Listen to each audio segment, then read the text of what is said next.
mois d'août 2023, nous entamons la deuxième phase de la résidence d'architecture Acclimatation à Arles, sur le rafraîchissement urbain. Au cœur de ce processus de rafraîchissement se trouve l'eau. Principal facteur de fraîcheur, l'eau a une présence ancienne dans la ville d'Arles. Pour comprendre et apprendre à voir autrement le territoire, sur les berges du Rhône, au petit matin, nous retrouvons Jérôme et Margot, architectes et paysagistes, pour partir sur les traces oubliées du canal de Craponne. Il arrive sur Arles, le Rhône, depuis Lyon, quasiment en ligne droite. Et en fait, il vient cogner contre le rocher de la ville d'Arles. Et ça depuis les Romains. C'est probablement l'itinéraire du Rhône où on est à peu près sûr qu'il n'a pas trop bougé. Ce qu'il faut savoir, c'est que la dernière grande crue du Rhône, c'était en 2001, où entièrement le quartier de la Roquette a fini sous l'eau. Quand même, il y avait 1 mètre d'eau dans la Roquette. Mais du coup, c'est un phénomène qui arrive régulièrement. Et du coup, ça a créé des grandes destructions sur le quartier en face. Bon, je vous propose de continuer dans un endroit plus sympa.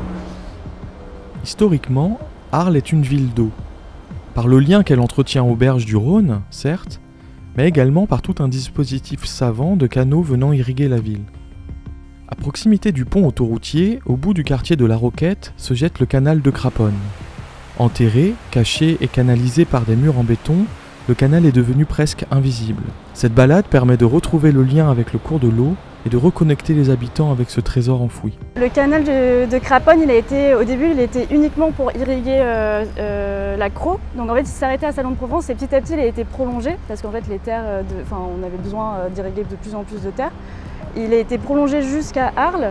Et là, à Arles, on a pu irriguer des jardins en ville.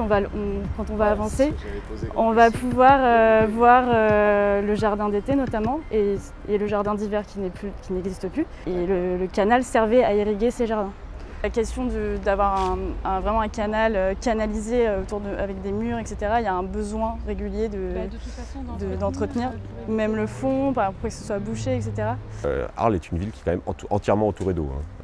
Et à l'époque, c'était une île en fait, une île au milieu des marais. Aujourd'hui, en fait, il y a assez peu de fontaines en ville et les fontaines utilisées encore moins. Aujourd'hui, nous, on a répertorié 3 fontaines qui étaient en état de marche. Ce qui fait vraiment pas beaucoup dans une ville de cette taille. Et surtout dans une ville provençale où quand même la fontaine est quand même quelque chose d'extrêmement important. Alors est-ce que c'est parce que Arles est une ville où il n'y a pas de source? Et en général les fontaines étaient quand même des lieux qu'on puisait du coup l'eau de la source, c'était de l'eau claire. Certains proposaient aussi de travailler en fait, sur des systèmes d'irrigation gravitaire, en fait, de rafraîchissement de la ville en utilisant en fait, les rigoles d'évacuation des eaux de pluie pour faire circuler de l'eau dans la ville. Alors, on va pas passer par le pont, on va passer par en bas. Lorsque le canal est à ciel ouvert, sur des tronçons non artificialisés, vers le jardin des Aliscamps, il offre pour les habitants un lieu de verdure et de fraîcheur accueillant. L'eau, la faune et la flore sont présents en grand nombre. Les espèces endémiques y trouvent place, comme le roseau ou la canne de Provence. Il offre aussi une promenade, une possibilité pour les citoyens de se balader et de partir vers un horizon de tranquillité. Il n'y a pas de figues, pas encore.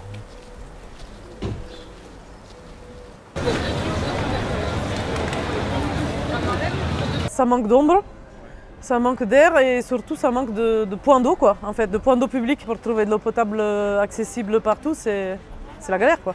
Ça fait pas partie des traditions apparemment. J'ai pas trouvé d'îlot de fraîcheur. J'ai déjeuné il n'y a pas très longtemps sur la place des Porcelets. Et là il y a un peu d'air. Les bâtiments sont pas trop serrés. Et là j'ai trouvé qu'il faisait moins chaud qu'ailleurs. Mais après en centre-ville, après évidemment quand on est au bord du Rhône, s'il y a un petit peu de vent, on arrive à survivre. Hein. On met un peu les pieds dans l'eau, d'ailleurs ça devrait être un peu mieux aménagé parce que c'est des endroits où il devrait y avoir plus de bancs et plus d'accueil. Parce que là, sur toute la longueur, il y a un banc et puis c'est pas toujours bien nettoyé, alors que ça pourrait être comme Paris, Arles-Plage, quoi. Planter un arbre, on nous le demande souvent et si on pouvait, on le ferait tout de suite. Mais c'est pas comme ça que ça se passe. Un arbre a besoin d'un espace de développement, ses racines, la visibilité, l'ensoleillement, la perspective sur les bâtiments patrimoniaux, puisque ça fait quand même partie des contraintes. Donc planter un arbre, c'est vraiment génial. Et c'est pas toujours très simple, et c'est pas toujours très facile. Donc la ville, effectivement, la matière peut accompagner des initiatives qui ont déjà été lancées, mais qui doivent être largement développées et améliorées. Il n'est pas si simple de trouver un consensus pour rafraîchir Arles, d'autant plus que les solutions sont nombreuses et parfois contradictoires. Pour analyser ce phénomène, il faut tout d'abord comprendre qu'une stratégie de rafraîchissement possède à chaque fois des avantages et des inconvénients. On dit souvent rafraîchissement urbain de manière générale, mais on peut soit se concentrer sur le confort thermique nocturne ou sur le confort thermique en journée.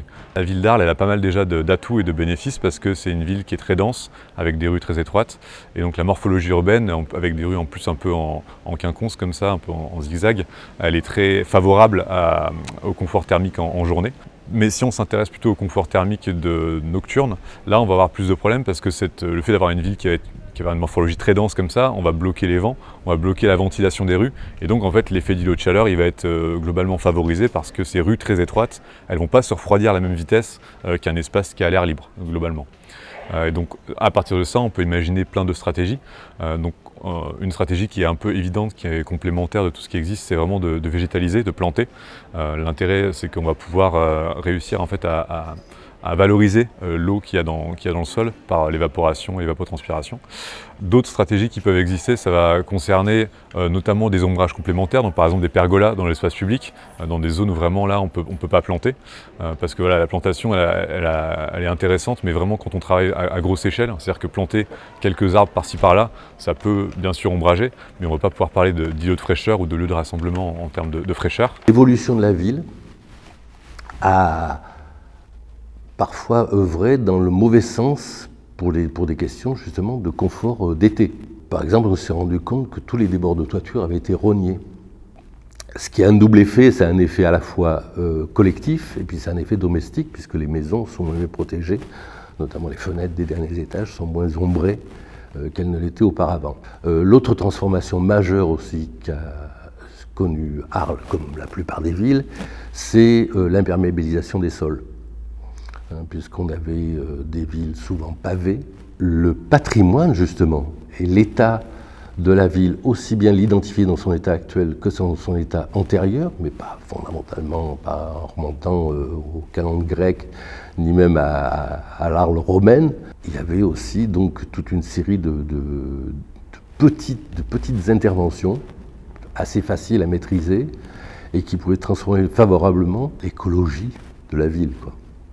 La ville ancienne possède de nombreux atouts qu'il s'agit de réactiver. Pour réaliser des ombrages, nous partons en quête d'un savoir-faire traditionnel, celui de la vannerie, présente dans la région depuis des millénaires. Nous rencontrons ici un des derniers artisans de Valabrègue. Alors la vannerie, c'est l'art de tresser des végétaux. Le noyau de vannerie de la région, on va dire Occitanie et PACA, c'était Valabrègue. En 1938, donc ça remonte pas si loin que ça, en France, on était 40 000 vanniers. Aujourd'hui, on est à peine 200. L'osier, c'est la branche du saule, donc ouais, c'est plein. Après, je prends des brins, je les tresse en faisant un demi-tour sur la rive. Donc là, c'est la rive. Voilà. Voilà. Je tasse un peu. Voilà. Mais en fait, là, le système de tressage, il est simple, c'est une fois derrière, une fois devant. Ça, c'est la partie là. Ça s'appelle du brin perdu, c'est-à-dire que je commence par un bout et je le perds jusqu'à l'autre bout. C'est ça le brin perdu. Parce que sinon, il n'y a pas assez de verre pour lui permettre de vivre. Voilà. Elle doit avoir 4 ans. C'est fait. C'est fait. Là, sur cette oseraie, j'ai 3 variétés. Sur toute l'Europe, il y a au moins 900 variétés. Bon, moi j'en ai 3, ça me suffit. Celui-là, ça s'appelle du fragilis. Alors dans les fragilis, il y en a plusieurs aussi. Donc ça, c'est du rouge belge. Ça, c'est de l'osier pour faire de l'osier blanc, parce qu'en osier blanc, il est bien. Ce qui m'intéresse, c'est quand il est blanchi, celui-là. Voilà, il est bien blanchi, c'est un très bon osier à travailler. Il n'y a pas que l'osier et la vannerie. La sagne, présente en Camargue, est une ressource riche et employée pour se protéger du soleil depuis des lustres. C'est une pratique régionale, avec encore de nombreux artisans qui fabriquent des paillassons. Nous rencontrons ici André Calbat, seigneur à Saint-Gilles, qui nous explique le potentiel de cette technique. Donc la machine continue à tourner, mais le roseau ne tombe plus dans la machine. Voilà. Donc c'est un spécimen cette machine, c'est un peu comme moi, je suis un spécimen aussi. Et elle s'appelle Marguerite avec une faute dans le nom puisqu'il n'y a qu'un T à Marguerite. Mais... Alors le roseau n'est pas bien terrible non plus parce que c'est du roseau qui n'a pas été coupé de quelques années. Et donc il est un peu grisonnant. Pour avoir du roseau qui a du cachet, il faut du roseau de l'année qui est bien jaune. En Provence-Camargue, il y en avait quand même quelques-unes de fabriques de paillassons. C'est typiquement gardois le mot sagne, mais ça vient du provençal sagnos. Ça veut dire, en provençal, ça veut dire se saigner. Déjà, les Gaulois faisaient des huttes gauloises, c'était fait avec des gerbes de blé. Donc on coupait le blé, et c'est des gerbes de blé qu'on appelait la chaume, qui servaient à faire la toiture. Le roseau, ben pourquoi le roseau c'est un fantastique isolant? Tout simplement parce que c'est un matériau qui est creux. Tout simplement, je prends une pointe qui est assez pointue parce que je vais arriver jusqu'à la plus petite. Vous voyez que là, il y a une cloison, ça ne va pas plus loin que la cloison. Et tout ça, c'est que des particules d'air. Alors le roseau, bien sûr, il ne fait pas que la chaleur. Il est exceptionnel surtout pour la chaleur.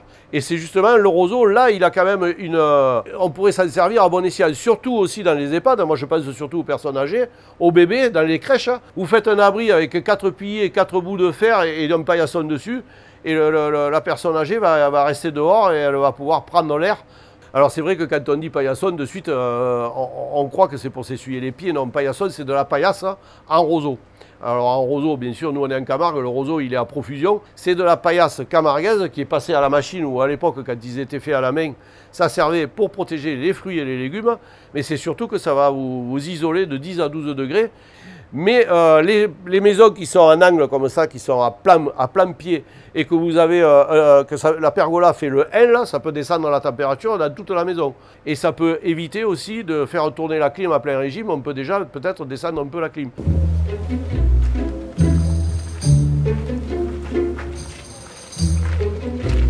Ah, quelle belle récolte! Dans le cadre de la résidence acclimatation, on essaye d'expérimenter à travers les fibres végétales les protections solaires. À partir du diagnostic que nous avons pu faire dans la ville d'Arles sur les différents systèmes de rafraîchissement de la ville, on a pu cibler que la ville d'Arles avait des voiles de protection solaire, que ce soit textiles ou à partir de fibres végétales.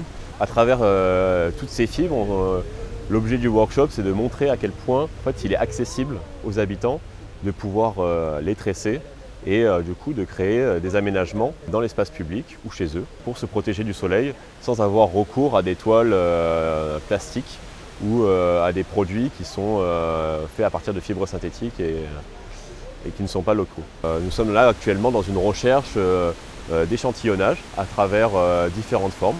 Potentiellement, ces échantillonnages peuvent ensuite donner forme à des prototypes de plus grande échelle de protection solaire. C'est une des réponses possibles pour justement protéger les rues et les cours d'Arles de l'ensoleillement. On peut même imaginer que sur un temps plus long, en fait, ces treilles en fibres végétales soient végétalisées avec des plantes grimpantes, puissent aussi contribuer à une harmonie et une esthétique qui est propre à ce contexte patrimonial.